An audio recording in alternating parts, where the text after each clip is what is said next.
tidak dicantumkan di teks. Ya. Jadi, oke, kita lanjutkan menambahkan dari materi yang tadi. Pancasila sebagai sistem Pancasila sebagai sistem etika. Artinya, ketika etika dijadikan sebagai pedoman kehidupan yang berpancasila, maka nilai-nilai etika itu akan kita dapatkan di Pancasila. Nah, makanya nanti etika itu memiliki beberapa teori.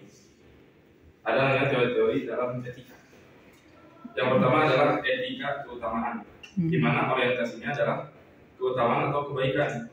Maka watak yang akan ditampilkan seperti disiplin, kejujuran, belas kasih, murah hati, dan seterusnya. Nah, keterangannya, hal tersebut merupakan moralitas yang didasarkan pada agama. Kebanyakan menganut etika keutamaan. Nah, di dalam etika keutamaan ini, di mana sumber-sumbernya itu merupakan banyak yang disangkut pautkan dengan agama. Di mana agama adalah hal yang menjadi fondasi kehidupan kita sebagai masyarakat Muslim. Apalagi kita punya pedoman yang lebih kaya atau lebih kompleks, yang lebih komprehensif daripada Pancasila, yaitu Al-Quran. Dan juga di dalam makna-makna Pancasila itu mengandung unsur-unsur yang sama mengenai moralitas kebaikan yang ada di dalam Al-Quran. Nah, lalu yang kedua ada teori teleologis, di mana orientasinya adalah konsekuensi atau akibat.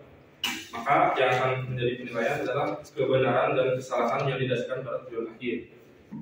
Teori etika ini yang berorientasi pada konsekuensi atau hasil, seperti paham-paham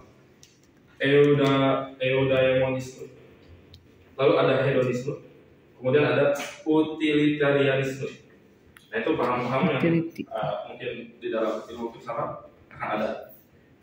Seperti eudaimonisme. Eudaimonisme ini kalau kalian di ilmu filsafat itu merupakan konsep yang dicetuskan oleh Socrates, di mana konsep tersebut merupakan teori kebahagiaan. Teori kebahagiaan yang ketika muncul menjadi patokan seorang manusia agar dapat bahagia. Nah, itu didasarkan pada eudaimonisme, di mana hal tersebut menjadikan manusia itu kebahagiaannya itu banyak sekali unsur. Yang salah satunya adalah ilmu pengetahuan. Nah, makanya orang yang belajar ilmu pengetahuan itu cenderung akan menjadi lebih bahagia daripada orang yang tidak belajar. Betul? Jadi belajar. Itu yang kedua. Kemudian yang ketiga ada deontologis, yang merupakan kewajiban atau keharusan, di mana hal tersebut merupakan kelayakan, kepatuhan, dan kepantasan. Pandangan etika yang mementingkan kewajiban seperti halnya pemikiran, seperti teori dari tokoh Immanuel Kant yang tadi dibahas nanti. Nah, yang terkenal dengan sikap imperatif kategoris, perbuatan baik dilakukan tanpa pamrih. Nah, ini cenderung kepada segi moralitas. Nah, itu dari teori-teori tentang etika.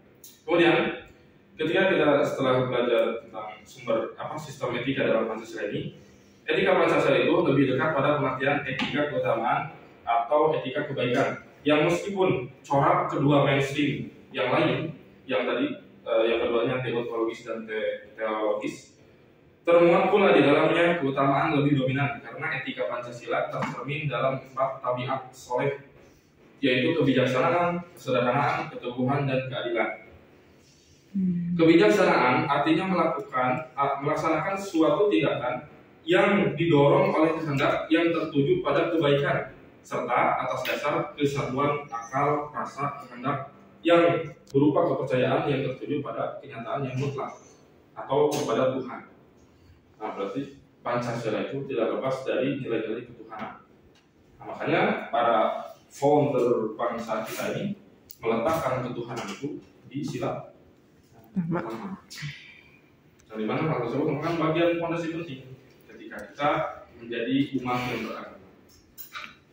Sebenarnya dengan adanya yang pertama itu kan ketuhanan yang Maha Esa, itu sudah menafikan hal-hal lain yang tidak berkonsep pada ketuhanan. Makanya ada seorang tokoh politik, dia bilang tidak ada ruang untuk orang-orang ateis di Indonesia. Karena orang itu tidak bertuhan, makanya tidak cocok dengan konsep Pancasila. Makanya negara-negara Eropa tidak menganut konsep Pancasila, tidak ketuhanan, gitu, karena mereka jauh dari Tuhan. Kemudian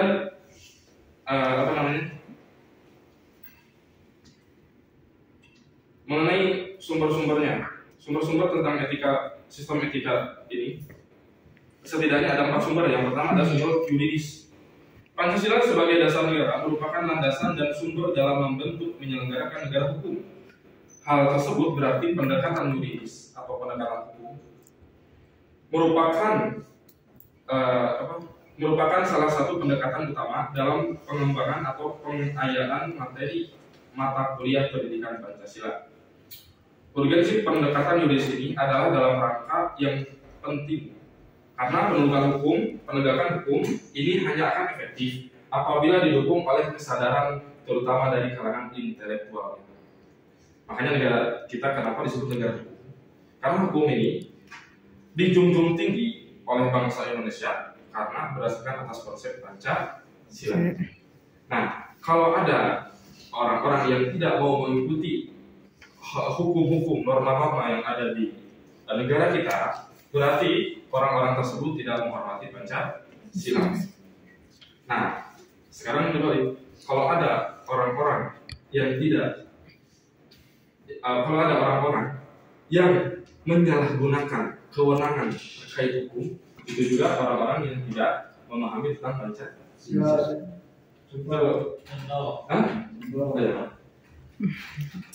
Contoh. Nah, itu yang pertama, sumber yuridis hukum ya. Makanya ada di lembaga negara kita namanya MK. Mahkamah Konstitusi. Selain itu ada juga Mahkamah Agung. KY. Apa itu KY? KY ada KY. KY.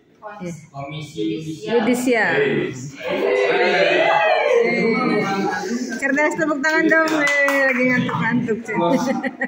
Yudisial itu secara dengan yuridis, artinya adalah penegakan hukum. Nanti ada MK, ada MA, Mahkamah Agung, dan Mahkamah lain. Termasuk itu KY termasuk. Nah, itu yang pertama. Yang